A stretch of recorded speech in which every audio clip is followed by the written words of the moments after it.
स्वागत है प्यारे बच्चों। आशा है आप सब स्वस्थ एवं प्रसन्न होंगे। आज हम तीसरी कक्षा की हिंदी की प्यारी सी पुस्तक रिमझिम का पाठ 4 पढ़ने जा रहे हैं, जो एक कविता है और इसका शीर्षक है मन करता है। बच्चों, मन तो बहुत कुछ करने को करता है, क्यों करता है ना? कभी मन करता है दौड़ते हुए ऊंचे पहाड़ पर चढ़ जाएं। कभी मन करता है समुद्र की गहराई में गोता लगाकर मछलियों का सुंदर संसार अपनी आंखों से देखें। कभी आसमान को छूने का मन करता है, तो कभी बस माँ की गोदी में सिर रखकर उनसे अपने मन की सारी बातें करने का और उनसे ढेरों प्रश्न पूछने का मन करता है। तो बच्चों, आज की कविता भी कुछ ऐसी ही है। इसमें भी आपके जैसा एक प्यारा सा बच्चा अपने मन की बातें बता रहा है। चलो पढ़कर पता लगाते हैं वो क्या कहना चाहता है। कविता का शीर्षक क्या था? मन करता है। मन करता है सूरज बनकर आसमान में दौड़ लगाऊं। मन करता है चंदा बनकर सब तारों पर अकड़ दिखाऊं। मन करता है बाबा बनकर घर में सब पर धौंस जमाऊं। मन करता है पापा बनकर मैं भी अपनी मूंछ बढ़ाऊं। मन करता है तितली बनकर दूर दूर उड़ता जाऊं। मन करता है कोयल बनकर मीठे मीठे बोल सुनाऊं। मन करता है चिड़िया बनकर ची ची चू चू शोर मचाऊं। मन करता है चरखी लेकर पीली लाल पतंग उड़ाऊं। बच्चों, कविता इतनी अच्छी लग रही है ना कि मन करता है इस कविता को गाया जाए। क्यों? आप भी मेरे यानी रेनू कटोच के साथ गाएंगे ना? चलिए एक साथ गाते हैं। मन करता है सूरज बनकर आसमान में दौड़ लगाऊं। मन करता है चंदा बनकर सब तारों पर अकड़ दिखाऊं। सब तारों पर अकड़ दिखाऊं। मन करता है बाबा बनकर घर में सब पर धौंस जमाऊं। मन करता है बापा बनकर मैं भी अपनी मूंछ बढ़ाऊं। मैं भी अपनी मूंछ बढ़ाऊं। मन करता है तितली बनकर दूर दूर उड़ता जाऊं। मन करता है कोयल बनकर मीठे मीठे बोल सुनाऊं। मीठे मीठे बोल सुनाऊं। मन करता है चिड़िया बनकर ची ची चू चू शोर मचाऊं। मन करता है चरखी लेकर पीली लाल पतंग उड़ाऊं। पीली लाल पतंग उड़ाऊं। अच्छा, जरा पता लगाते हैं इतनी सुंदर कविता किसने लिखी है। कविता के नीचे ये एक नाम लिखा है, सुरेंद्र विक्रम। हाँ जी, इन्होंने ही इतनी अच्छी कविता लिखी है। तो कविता के बाद चलते हैं इसके अभ्यास पर। तो पहला अभ्यास है तुम्हारी बात। तुम्हारी बात मतलब आप सब बच्चों की अपनी बात, जिसका पहला प्रश्न है, तुम पर कौन कौन धौंस जमाता है और क्यों? घर में बड़ी दीदी या भैया? और क्यों जमाते हैं धौंस? जब हम उनका कहना नहीं मानते या जब हम शोर मचाते हैं। अच्छा, स्कूल में बड़े बच्चे कभी कभी धौंस जमा ही देते हैं। क्यों जमाते हैं धौंस? जब हम शरारतें करते हैं, इधर उधर भागते हैं, तब। दूसरा प्रश्न लेते हैं। मन करता है चिड़िया बनकर ची ची चूं चूं शोर मचाऊं। बच्चों, तुम्हारा मन कब कब चिड़िया बन जाने को करता है? अरे मैं जानती हूँ, चिड़िया बनने का मन तो सबका ही करता होगा। तो इसका उत्तर ये हो सकता है कि जब बच्चा किसी चिड़िया को खुले आसमान में उड़ते देखता है, तब उसका मन भी करता होगा कि काश वह भी चिड़िया बन जाए और दूर दूर तक उड़ान भरे, धरती के नजारे देखे। आप भी बताना कि आपका मन कब कब चिड़िया बनने को करता है। अच्छा, अब अगला प्रश्न देखें। कौन किस पर अकड़ जमाता होगा? अकड़ जमाना, रौब डालना। आज एक एक करके हम सब के बारे में पता लगा ही लेंगे कि ये सब कितना अकड़ते हैं। हाँ, सबसे पहले देखें, आसमान में सूरज अकड़ जमाता होगा सबसे ज्यादा। कैसे? अरे तभी तो जब सूरज आता है तब सब तारे छिप जाते हैं। और जंगल में शेर बाकी जानवरों पर अकड़ जमाता होगा, क्योंकि वो जंगल का राजा होता है ना। नदी में मगरमच्छ कैसे अकड़ जमाता है? अरे वो तो मछलियों को खा भी जाता है। खेल में कप्तान किस पर अकड़ जमाता होगा? बाकी खिलाड़ियों पर कप्तान ऐसा क्यों करता होगा? अरे उसे अपनी टीम को जिताना होता है, इसलिए रौब डालकर सब खिलाड़ियों पर सख्ती दिखाता है और उनसे खूब मेहनत करवाता है ताकि पूरी टीम की जीत हो। स्कूल में बड़े दीदी या भैया किस पर?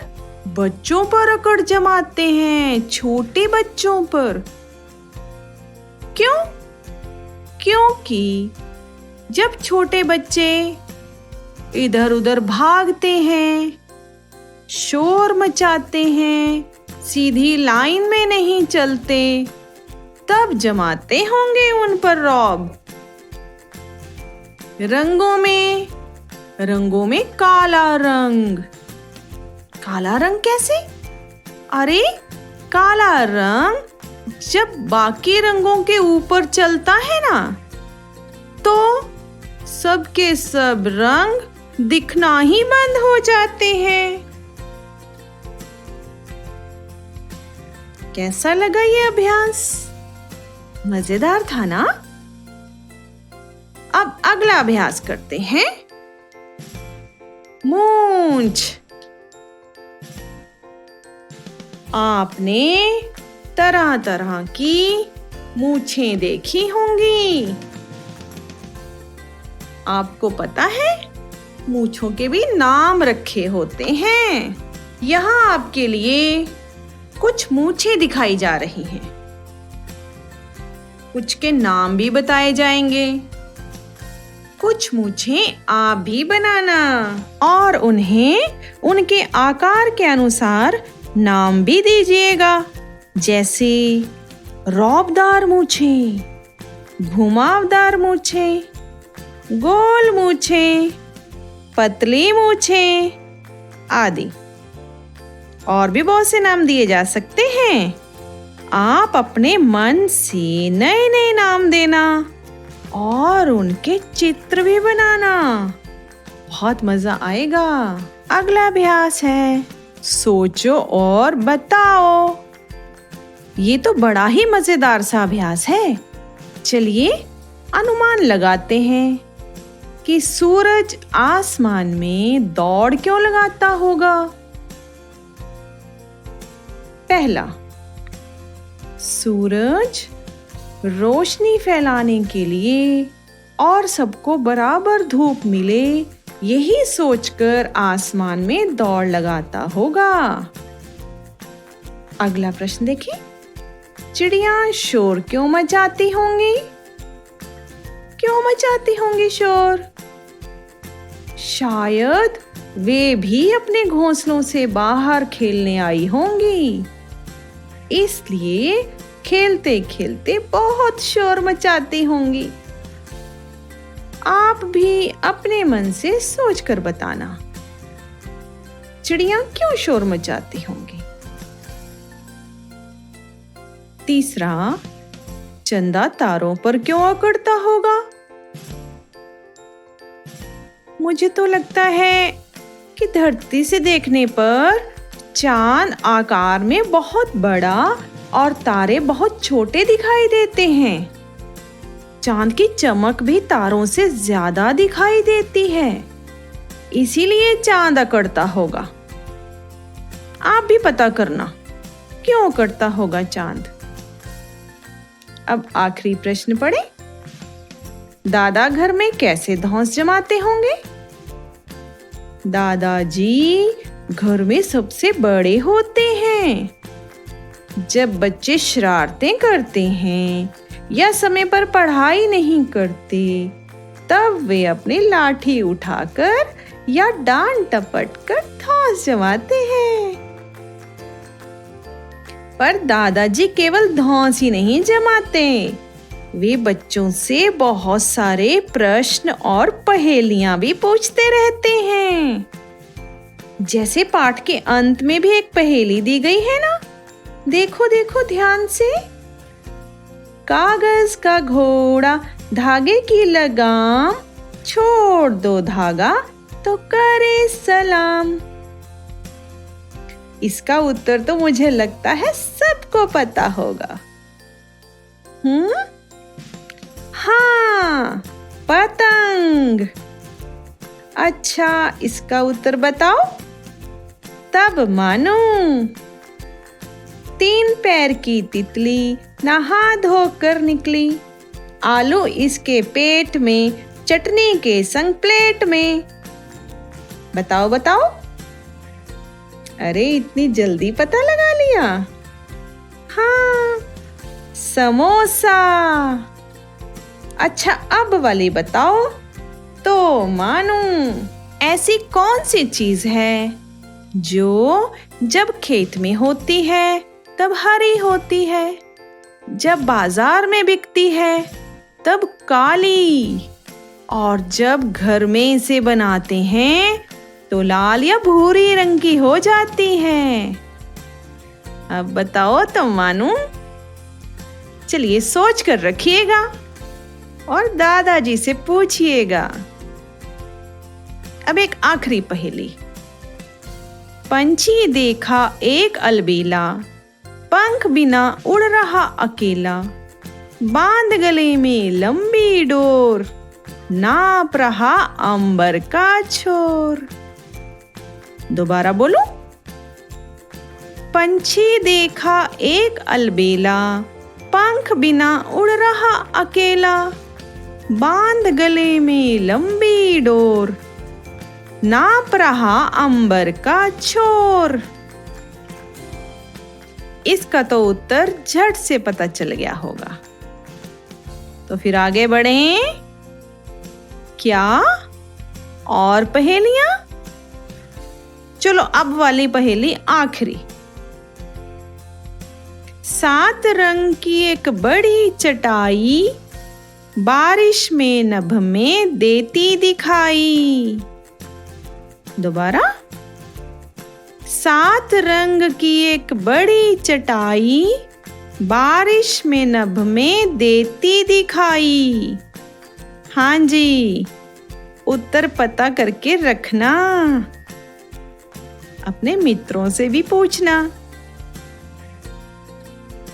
ये पहेलियां बूझकर जब आप अपने मित्रों से पूछेंगे और वो मित्र भी अपनी पहेलियां पूछेंगे, तो सोचो आप सबके पास कितना बड़ा भंडार हो जाएगा इतनी पहेलियों का। और अगर दादा दादी या नाना नानी से भी पूछोगे ना पहेलियां, तब देखना कितना बड़ा खजाना मिलेगा उनके पास। और बच्चों, पहेली को कहीं कहीं बुझारत भी कहते हैं, क्योंकि बूझा जाता है ना इसका उत्तर, इसलिए। अब एक और मजेदार अभ्यास करते हैं। सही या गलत? इसके 5 प्रश्न हैं। आपने जोर से बताना है सही या गलत। बच्चों, अभ्यास के बाद आपको आपके अंक भी पता चल जाएंगे। पता है कैसे? अरे बहुत आसान है। आप अपने एक हाथ की मुट्ठी बंद कर लो। जब किसी प्रश्न का उत्तर सही दोगे तो एक उंगली खोल लेना। फिर अंत में हम खुली उंगलियां गिनकर अपने अंक पता कर लेंगे। तो शुरू करें। पहला अभ्यास है, बच्चा तितली की तरह मीठे बोल सुनाना चाहता है। सही या गलत? यह गलत वाक्य है, क्योंकि मीठे बोल तो कोयल सुनाती है, तितली नहीं। तो जिसने बोला गलत, उसका उत्तर सही है। एक उंगली खोल लो। दूसरा प्रश्न, बच्चा दादा बनकर अपनी मूंछ बढ़ाना चाहता है। क्या यह सही है? नहीं, गलत है। जिन बच्चों का ये भी उत्तर सही निकला, उनकी 2 उंगलियां खुल जाएंगी। तीसरा वाक्य, बच्चा पतंग उड़ाने के लिए चरखी लेना चाहता है। बताइए, सही या गलत? सही।